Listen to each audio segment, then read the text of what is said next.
GCHQ Oakley, with its iconic buildings high above Cheltenham, watching over the town as it listened in on the world. Tony, I'm Steve. Pleased to meet you. You too. My guide today is GCHQ's historian, Tony. We're only allowed to use first names. What sort of work was done here? Mainly classified work. This was the headquarters site, and much of the operational work as well as the administrative work was done on this site. Today the buildings are being decommissioned, offices that once thrived, now quiet, but it gives us a chance to see what was once hidden from the outside world. And this is the sort of thing that people would expect to see at GCHQ, so somewhere presumably for secure documents. That's right. We're in the Directorate Vault, and this is the place where all of the sensitive documents that the directors were creating would be kept securely inside a vault, and within the vault inside cabinets that are protected, as you can see, by combination locks. But delve a little deeper and you get a glimpse of the might of the intelligence gathering here. Through now derelict corridors, Tony showed me into one of the massive computer halls. What you can see now is just one large empty space, but during the period that it was used, the computers were renewed, more processing power was brought in, just different machines. So it was never the same configuration for very long. So how many of these computer halls would there have been here? Several. So how many lots or? Several. Okay, I'll ask another question. But obviously it was worth a try, but to maybe give a sense of the amount of computing power here, we were shown these massive chilling units.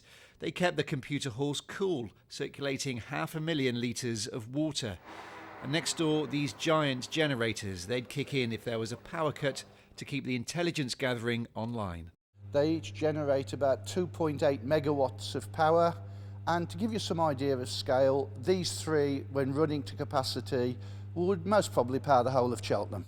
Well, it's all very quiet now. GCHQ Oakley is a shadow of its former self, and if only these walls could talk. But the reality is the work being done here up to just a few weeks ago was still highly classified and obviously highly sensitive. And the opportunity of bringing a TV camera into film, well, impossible. There's a desire for GCHQ to now be more open where it can. And with this site destined to become housing, this was a chance to share its history, a history that not only changed the town, but helped shape the world. GCHQ's Oakley site was unwittingly snapped by the German Luftwaffe during the war, but it was one of the directors who came to the town in the 50s that first sketched out a rough plan.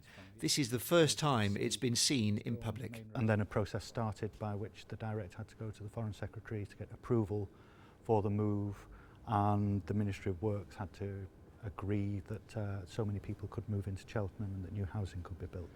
GCHQ changed the face of Cheltenham as thousands of homes were built to accommodate the staff. And over time, the Oakley site grew to play a crucial role in intelligence battles. Today, the modern offices are abandoned. Nothing secret remains, but we can glimpse into the past. Keith has worked at GCHQ for 30 years and remembers his first daunting days. Everybody was in small offices at the time, and those alone meant that you didn't always meet people. You didn't know what other people did in the room next to you. It was very much need to know. You realised the man who disappeared into the door next to you, you didn't see for the rest of the day. And you did wonder a bit what he did. Did you ever find out? No. We were taken into these original 1950s buildings. They're long out of use, but imagine the work done in here. This is the old computer tape archive, once home to the most highly classified intelligence. And in the next room, the machine full of huge magnets used to wipe the tapes of secret data. And by the very nature of those secrets, staff here can't talk about what they do. So what's that like? It's something you get used to. I think it's more difficult on the bad days because sometimes you can't share it. And so you have to keep it. But there's a lot of support in the department for you and amongst your colleagues. Then there are the urban myths, strange stories about what's hidden away at Oakley. It's always been thought that we've got lots of tunnels into the hillside behind us. Not true. That we've got lots of subterranean levels below these buildings. Again, sadly not true. And quite a popular one has been that we ran an underground train between this site and our site on the other side of Cheltenham. Again, it's a nice story, but untrue. In 1984, though, the Oakley site became more public as the focus for the government's ban on union membership at GCHQ. Many of the staff felt forced into signing away their union rights. Very sad. I feel like a traitor. I've been loyal. I love Queen and country, and that's it, you know, just Hobson's choice. But that, along with the site, is now history. Soon the last member of staff will leave as everyone moves to the main headquarters at Ben Hall. We shouldn't ignore the fact that a lot of important work was done here, great work by great people. But times change and we needed a different environment, we needed a different infrastructure. Oakley will be sold off and redeveloped. It'll take with it its secrets. And although we can hazard a guess, we'll never know just what staff did here to keep us safe. Steve Knibbs, BBC Points West, Cheltenham.